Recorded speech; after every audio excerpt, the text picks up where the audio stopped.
తాకట్లో ఉన్న మీ బంగారాన్ని విడిపించి ఆ రోజు ఆన్లైన్ రేటుకి కొంటాం. Sharma gold company. నమస్కారం, మీరు చూస్తుంది సుమన్ టీవీ. నేను కీర్తి. నాతో పాటు ప్రముఖ జ్యోతిష్యులు బ్రహ్మశ్రీ నందిబట్ల శ్రీహరి శర్మ గురువు గారు ఉన్నారు. నమస్తే గురుగారు. వాగర్థావివ సంపృక్తౌ వాగర్థ ప్రతిపత్తయే జగతః పితరౌ వందే పార్వతీ పరమేశ్వరౌ ఆదిత్యాయ చ సోమాయ మంగళాయ బుధాయ చ గురు శుక్ర శనిభ్యశ్చ రాహవే కేతవే నమః. శృంగేరి జగద్గురు పీఠాధిపతులకి కంచి పీఠాధిపతులకి నమస్కారములు తెలియచేసుకుంటూ కార్యక్రమాన్ని ప్రారంభిద్దాం. గురుగారు, శనివారం శని త్రయోదశి కలిసి వస్తుంది.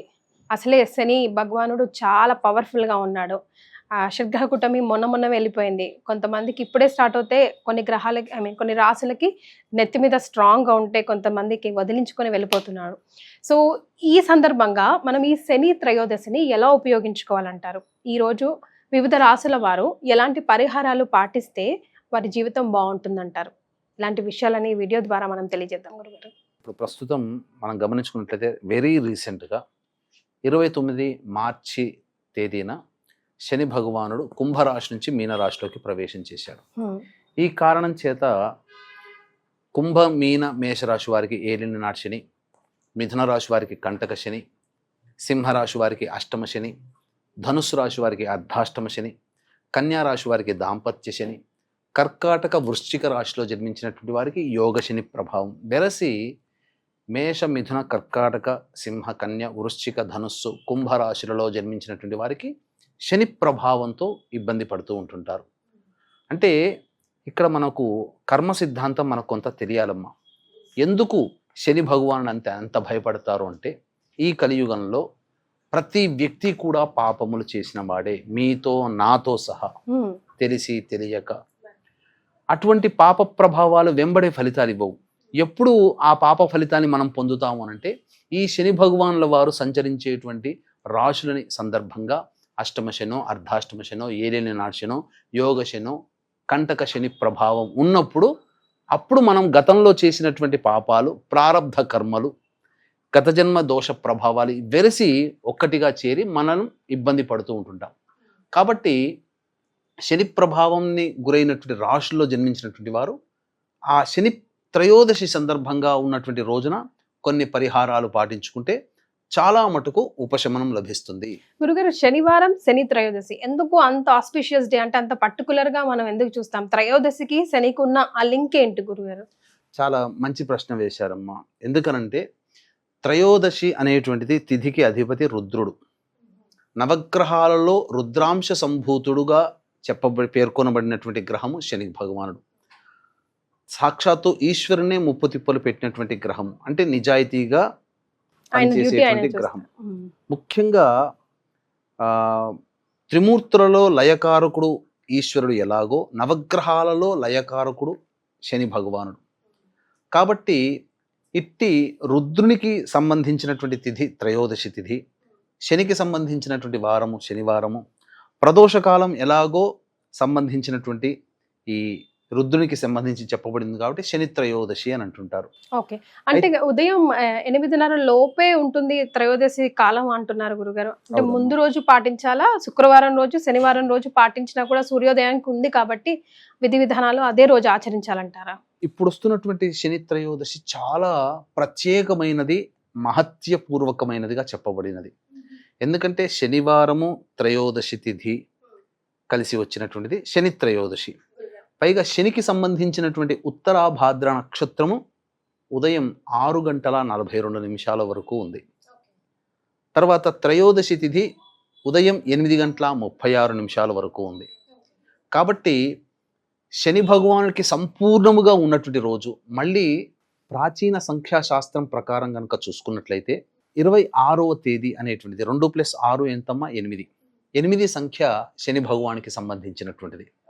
కాబట్టి వెరసి ఈ 26వ తారీఖు శనివారం ఏదైతే ఉందో సంపూర్ణముగా శని ప్రభావంతో ఇబ్బందులు పడుతున్నటువంటి వాళ్ళకి విముక్తి కలిగేటువంటి రోజుగా చెప్పవచ్చు. అందువల్ల కొన్ని పరిహారాలు అనేటువంటివి పాటించాలి. గురుగారు, ఇప్పుడు మీరు విముక్తి అన్న పదం వాడారు కదా, అంటే పరిహారాలు పాటిస్తే విముక్తి వస్తుంది అని. పరిహారాలకి విముక్తి నిజంగానే వస్తుందంటారా గురుగారు సిన్సియర్గా? ఖచ్చితంగా ఉంటుందమ్మా. దీనికి మీకు ఒక తెలియచేస్తాను. ఇప్పుడు మనం ఉన్నటువంటిది ఏంటిది? ఎండాకాలం. అంటే మధ్యాహ్నము 2-2:30 కల్లా మనం ఎక్కడికైనా వెళ్ళి మన పని చేసుకొని రావాలి. మనము మామూలుగా నడుచుకుంటూ వెళ్తాం, పని చేసుకుంటూ వస్తాం. ఎండాకాలంలో ఏమవుతుంది, ఎండ బాగా తగులుతుంది, తద్వారా దాహం వేస్తుంది, అలాగే చాలా శరీరము కృషించిపోతుంది. పని వెళతాము, పని పూర్తి చేసుకొని వస్తాం, మనకు తెలియకుండానే అలసిపోతాం. అదే ఒక గొడుగుని ఆధారంగా తీసుకున్నా, లేదా ఒక మంచి కారులో మనం వెళ్ళినా, మనం వెళ్తాము, పని పూర్తి చేసుకుంటాము, వస్తాము. గొడుగు చేసుకుని వెళ్ళామనుకోండి, మనకు ఎండ నుంచి మనం రక్షింపబడతాం. కానీ ఎంతో అంత కొంత ఎండ వేడిమి మనకు తగులుతుందిగా. కారులో వెళ్ళినా మనం బయట వెళుతాము, నడుస్తాము, ఆ కొంత సమయం మన శరీరం కష్టపడుతుంది కదా. అంటే కష్టపడడం తప్పదు, కానీ ఉపయోగించే సాధనం ఏదైతే ఉంటుందో అది దేవతానుగ్రహంగా మనం భావించాలి. గొడుగు ఆధారము దేవతానుగ్రహం, కారులో ఏసీలో పెట్టుకొని వెళ్ళడం దేవతానుగ్రహం. అంతే కదా. కాబట్టి అంటే కారులో వెళ్ళినంత మాత్రాన దేవతానుగ్రహం అని కూడా వాదించే మూర్ఖులు ఉంటారు ప్రేక్షకుల్లో. కానీ ఏంటనంటే మనం దీన్ని ఎలా అర్థం చేసుకోవాలంటే, దేవతానుగ్రహం గనక పొందితే ఒక గొడుగు వేసుకొని వెళితే మనం ఎంత సునాయాసంగా మన కష్టం లేకుండా మనం పూర్తి చేసుకున్నాము, కారులో ఏసీ పెట్టుకొని వెళితే మనం ఎంత సునాయాసంగా మనం పూర్తి చేసుకున్నాము, అదే విధంగా దేవతానుగ్రహం ఉంటే అంత సునాయాసంగా మన పని పూర్తి అవుతుంది. కష్టం ఉంటుంది, కానీ ఆ కష్టము బాధ మనల్ని బాధించదు. అది గుర్తుపెట్టుకోవాలి. మొత్తానికే కాకుండా అట్లీస్ట్ దాని కొంచెం తప్పించగలదు. షేడ్ అట్లీస్ట్ ఇంకా బాగా ప్రేక్షకులకు అర్థమయ్యేటట్టు చెప్పాలంటేనమ్మా, కొండంత పోయేది గోరంతలో. అంతే. ఇప్పుడు మనము బండి మీద వెళ్తుంటాం, కింద పడాలి, దెబ్బ తాకాలి అని రాసిపెట్టి ఉంటుంది. ఇప్పుడు దేవతానుగ్రహం ఉందనుకోండి, ఏమవుతుంది, గుడ్డ పేలికలు ఉన్న చోటనో, ఇసుక దిబ్బలు ఉన్న చోటనో, మట్టి ఉన్న చోటనో పడి కొద్దిగా రాసుకొని ఆ దెబ్బలు మనకు ఇబ్బంది పెడుతుంది.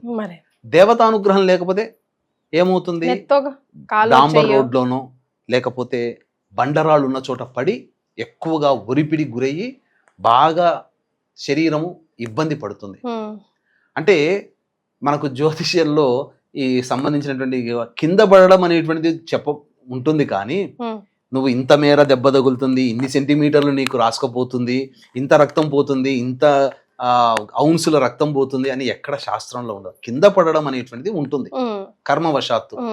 దేవతానుగ్రహం ఉంటే ఆ దెబ్బ నుంచి మనం బయటపడతాము. దేవతానుగ్రహం లేకపోతే ఆ దెబ్బ వలన మనం ఎక్కువగా బాధపడతాం. అది దేవతానుగ్రహం. అంతే.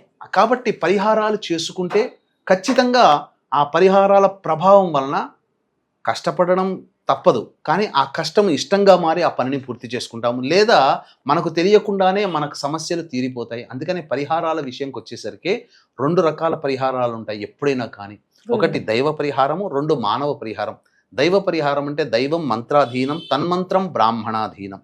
కాబట్టి బ్రాహ్మణుల ద్వారా చేయించుకునే జపాలు, హోమాలు, అభిషేకాలు, ఇటువంటివన్నీ కూడా కార్యక్రమాలు. మానవ పరిహారం అంటే మనకు మనంగా చేసుకునేటువంటి పరిహారాలని చెప్పవచ్చు. అంటే చిన్నపాటి చిట్కాలు లాంటివి, దేవతా పూజలు లాంటివి, అర్చన లాంటివి మనకు మనంగా చేసుకునేటువంటివి. కాబట్టి దేవతా పరిహారంలో భాగంగా వీక్షించేటువంటి ప్రేక్షకులు కూడా ఈ మీన, మేష, మిథున, కర్కాటక, సింహ, కన్య, వృశ్చిక, ధనస్సు, కుంభరాశుల్లో జన్మించినటువంటి వారికి శనిదోష ప్రభావం ఉంది. కాబట్టి ఈ శనిదోష నివారణార్థమై ఈ 26వ తారీఖు రోజున పొద్దున్నే శనీశ్వర హోమము, అఘోర పాశుపత మంత్ర హోమం. శని ప్రభావం వలన ధనపరంగా, ఆరోగ్యపరంగా, కుటుంబపరంగా, దాంపత్యపరంగా సమస్యలు వస్తాయి కాబట్టి, వివాహపరంగా సమస్యలు వస్తాయి కాబట్టి వీటికి సంబంధించినటువంటి హోమాది కార్యక్రమాలు చేయించడం జరుగుతుంది.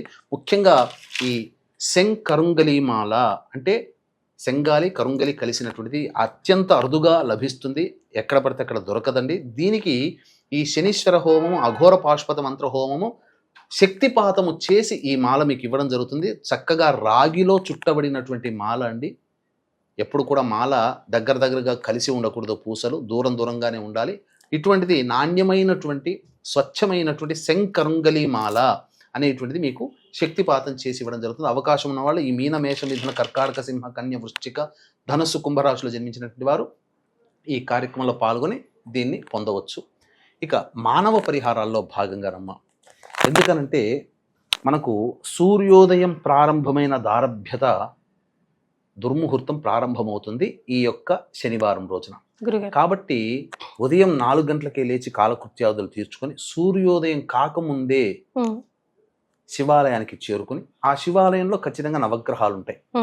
ముందుగా నవగ్రహాల చుట్టూ శివాయ నమః అంటూ 27 ప్రదక్షిణలు చేసి అప్పుడు శని భగవాని ముందర నల్ల నువ్వుల నూనెతో దీపారాధన సూర్యోదయం కంటే ముందే చేయాలి.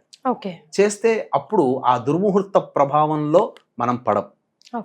కాబట్టి చక్కగా నల్ల బట్ట కట్టి నల్ల నువ్వుల నూనెతో దీపారాధన చేసి, ఎలాగో సూర్యోదయం కంటే ముందే నల్ల నువ్వుల నూనెతో దీపారాధన చేస్తాం. తర్వాత ఆ శని భగవానుడికి అభిషేకం చేస్తే నమ్మక మంత్రంతో, ఈశ్వరునికి సంబంధించిన నమ్మక మంత్రంతో పురుష సూక్త విధానంతో అభిషేకం చేయడం, లేదా అంటే అక్కడ దీపారాధన చేసి మళ్ళీ వెళ్ళి కాలు కడుక్కొని వచ్చి అప్పుడు గర్భాలయానికి వెళ్ళాలి అలాంటివి ఏం లేవు కదా గురు? అటువంటిది ఏం లేదమ్మా. చక్కగా అభిషేకం చేసి లేదా ఈ బీజ మంత్రం ఓం ప్రాం ప్రీం ప్రౌం సహ శనైశ్చరాయ నమః అనే బీజ మంత్రంతో అనొచ్చమ్మా. ఆ బీజ మంత్రం ఎవరైనా చేయవచ్చు. ఓం ప్రాం ప్రీం ప్రౌం సహ శనైశ్చరాయ నమః అంటూ అభిషేకం చేస్తూ, నల్ల నువ్వులతో అభిషేకం చేస్తూ 8 నల్ల నువ్వుల లడ్డూల్ని నైవేద్యంగా పెడితే సరిపోతుంది. ఆ తదనంతరం వెంబడే శివాలయంలో ఎలాగో రావి చెట్టు ఉంటుంది కాబట్టి మళ్ళీ రావి చెట్టు చుట్టూ శివాయ నమః అంటూ 27 ప్రదక్షిణలు చేసి, ఆ తదనంతరం చక్కగా ఒక రాశిగా నల్ల నువ్వులు, ఒక 1/4 కిలో నల్ల నువ్వుల్ని రాశిగా పోసి దాని మీద 3 తమలపాకులు పెట్టి, ఆ 3 తమలపాకుల మీద మళ్ళీ మట్టి ప్రమిద కానీ ఇనుప ప్రమిద కానీ పెట్టి దీపారాధన ఒకటి పెట్టొచ్చు. కానీ 3 ఒత్తులు పెట్టి దీపారాధన చేసి అప్పుడు ఆ రావి చెట్టు కింద కూర్చొని పడమర వైపు ఫేస్ పెట్టాలి. పడమర వైపు ఫేస్ పెట్టి ఓం ప్రాం ప్రీం ప్రౌం సహ శనైశ్చరాయ నమః అనే నామాన్ని 1008 సార్లు, తక్కువ కాకుండా, మనకు టైం లేదు అని అనుకున్న వాళ్ళు 108 సార్లు అయినా కానీ జపం చేసి తదనంతరం వెనక్కి తిరిగి చూడకుండా ఇంటికి వెళ్ళిపోవాలమ్మా. రైట్ గురుగారు, జనరల్గా ముఖ్యంగా శని భగవాన్కి పూజ చేసేటప్పుడు, అక్కడ ఆరాధన చేసేటప్పుడు మేము చేసే జనరల్ మిస్టేక్స్ ఏంటి, అవి మేము చేయకుండా ఉండాలి అంటే ఎలా? అంటే మనం చూస్తూ ఉంటాం, వస్త్రం మొహం మీద కప్పేస్తుంటారు, లేదంటే పైనుంచి ఆయిల్ పోస్తుంటారు, అదంతా కాలిపోతుంది, దాన్ని తొక్కుతూ తిరుగుతూ ఉంటాము. ఉప్పు కూడా అలాగే ఇప్పుడు పోస్తూ ఉంటారు. అట్లాంటి మిస్టేక్స్ తెలిసి తెలియక చాలా చేస్తూ ఉంటాం గురుగారు. అంటే ముఖ్యంగా దేవతకి సంబంధించి ఏదైతే మనం అర్పిస్తామో అది తొక్కే ప్లేస్ లో మనం పెట్టకూడదు.